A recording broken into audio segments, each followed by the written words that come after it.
What is going on, everybody? Tech enthusiast here, and today I have a retro gaming console. This is called the RetroStation and is actually a Android TV box with 14,000 games jam-packed into it.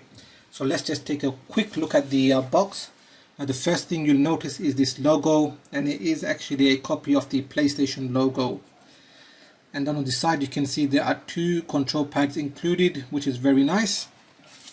And here we can see the strapline, Back to the Future when the newest features meet retro.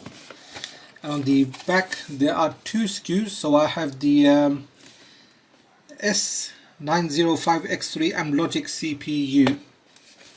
Now anyway, let's just take a quick look at the contents of the box. So we've got the Android TV box here. Let me just put that onto the side. And we've got the two controllers, and we've got a UK adapter because I am in the UK, and this also shows that you can use it with your smartphone. And then we have the user manual. Now let's just put the box to the side and take a look at one of the controllers. So yeah, here it is. This does actually look like the GameCube layout. So we've got the dual analog sticks, D-pad, then we have the shoulder buttons. These are also going to be digital, not analog. And then we've got the micro USB charger or charging point. And also there is the charger cable included. And they've added this Xbox D-pad attachment.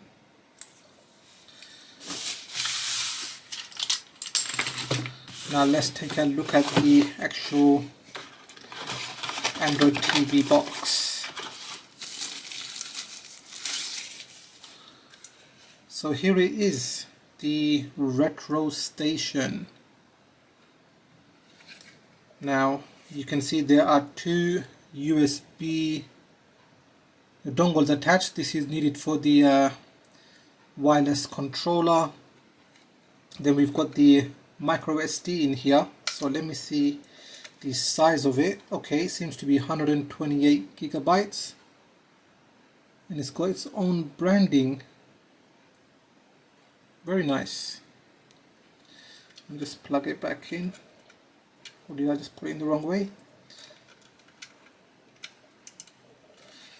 And then we've got the DC input, optical input, HDMI, Ethernet, and two audio jacks.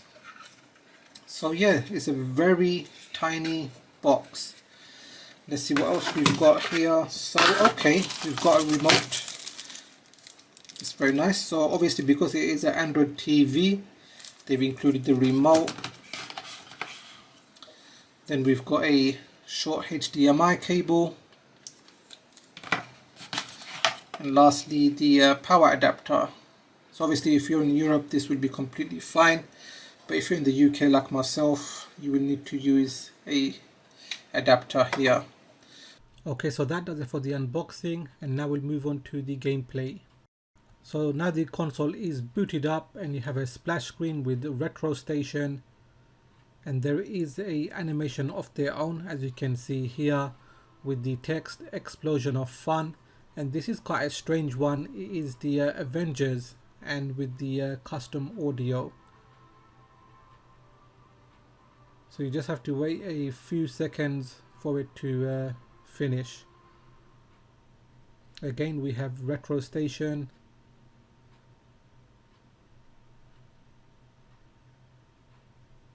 And just after this part you can see all the systems loading, and you can see some of the systems at the bottom. Okay, so firstly we have Amstrad CPC, and you can see the number of games each system has here. MAME, Atari 2600. There are quite a few Atari emulators on here as well, so I'll just quickly go through them. Then we've got Lynx, WonderSwan, WonderSwan Color, CP System, CP System 2, CP System 3, basically CPS3, ColecoVision, Commodore 64, Amiga 600, VidaSpec G700, Odyssey 2, Intellivision, MSX1, Vectrex, TurboGrafx 16, NEX Super Graphics X, Game & Watch, Nintendo or NES, a Famicom Disk System, Game Boy, Super Nintendo, Virtual Boy, Nintendo 64, Game Boy Color, Game Boy Advance, Pokemon Mini, Open BOR or Open Bore, Atomos Wave, SG-1000, Master System, Game Gear, Sega Genesis or Sega Mega Drive for us in the UK, Genesis 32X, Sega Saturn, Sega Dreamcast, Sega Naomi, Neo Geo, Neo Geo Pocket, Neo Geo Pocket Color, Sony PlayStation, PlayStation Portable, PSP, Batman was a collection of Batman games. Then we've got a collection of Castlevania and the custom collections. I think you can add in your own games there. Donkey Kong collection, Double Dragon collection, Final Fantasy. Then we've got King of Fighters, Super Mario, so about 143 games there, Mega Man, Metal Slug, Mortal Kombat, 37 games, Sonic the Hedgehog, Street Fighter, 20 odd games, Zelda, and then we've got 4-player games, so any games that are 4 players are in there. Then we've got all the games, and it's actually 34,000 games. That was my mistake in the beginning. Looks like I have the better one, favorites and then last played. Okay, so the first game that I will be playing is Street Fighter 3. This is on CPS3. Now remember, this is an arcade game, so if you want to start playing you need to press select, which makes it look like you are inserting the coin. As for the control pad, well, for fighting games I don't think it is the best. You can see I can pull off some of the special moves but not perfectly. The D-pad isn't the best, but for every other game I'm sure it'll be completely fine.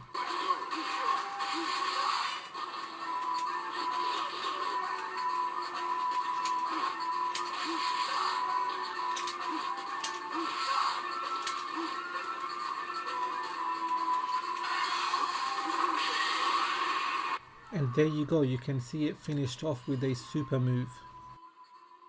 Next up is Super Nintendo, Super Mario World, and I want to mention a quick function. So if you hold select and press R1, it will save state. So this is very handy. If you were to die, you can just press select and L1 and it would load you right to where you saved. And this function should work on every single game here. Another thing I want to mention is if you press start and select twice, it will exit the game back to the list of emulators. So yes, Super Mario World is arguably one of the best games ever created, and I always play this game whenever I get the chance.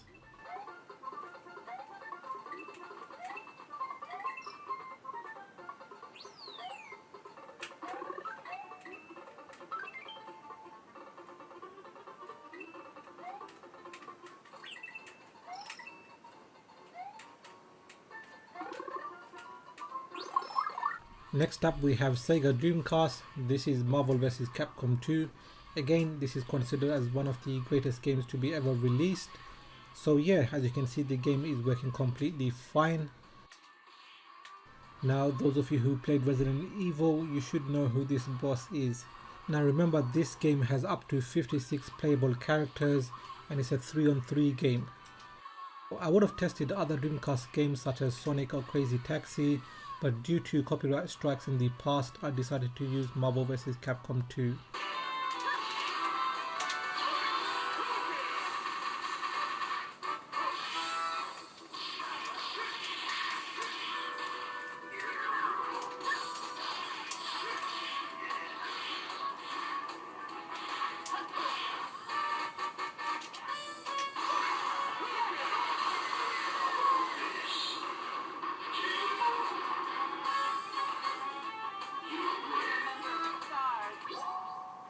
Next up we have PlayStation 1, and there are just so many games on this, but I decided to go with Metal Gear Solid as I know some people would be interested to see how this runs. Now I've not actually played this game as I believe I had the Nintendo 64 during the time of the PlayStation, and I'll just show you how this game performs.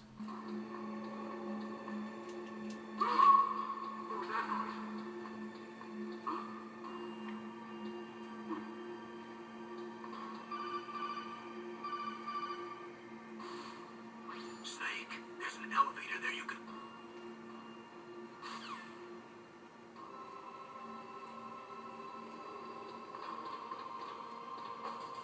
Like I said, I've not played this game before. What are you supposed to do in this part? Do let me know in the comment section.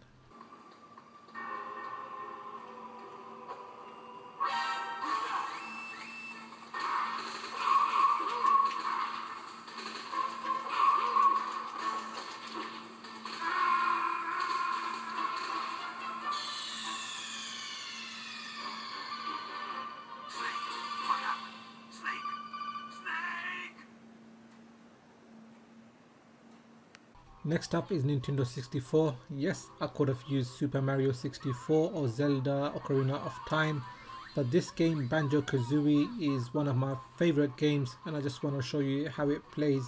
And if this plays, then you can expect most of the N64 games to play fine. I was going to show GoldenEye, which is arguably again one of the best games ever created. There is a lot of lag during the cutscenes, but generally the game is somewhat playable. But yeah, so many good games on the Nintendo 64.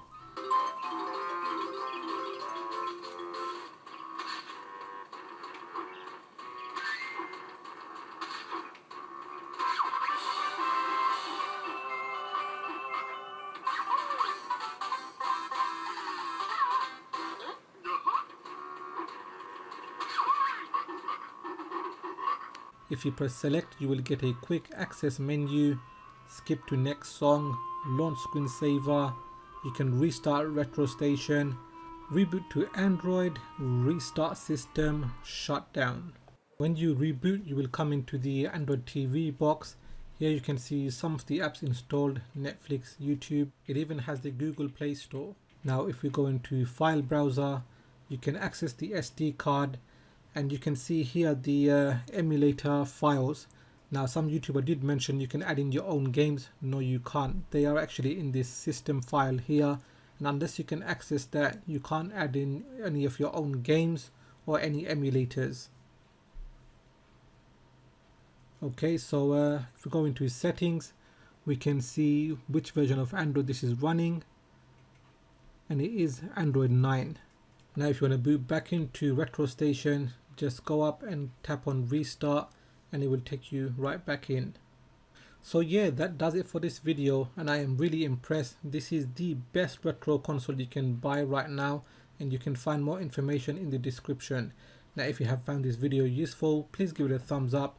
If you are new here, then please do consider subscribing as I have more videos coming up. Please do follow me on Twitter and Instagram, and like always, thanks for watching, and I will catch up with you in the next video.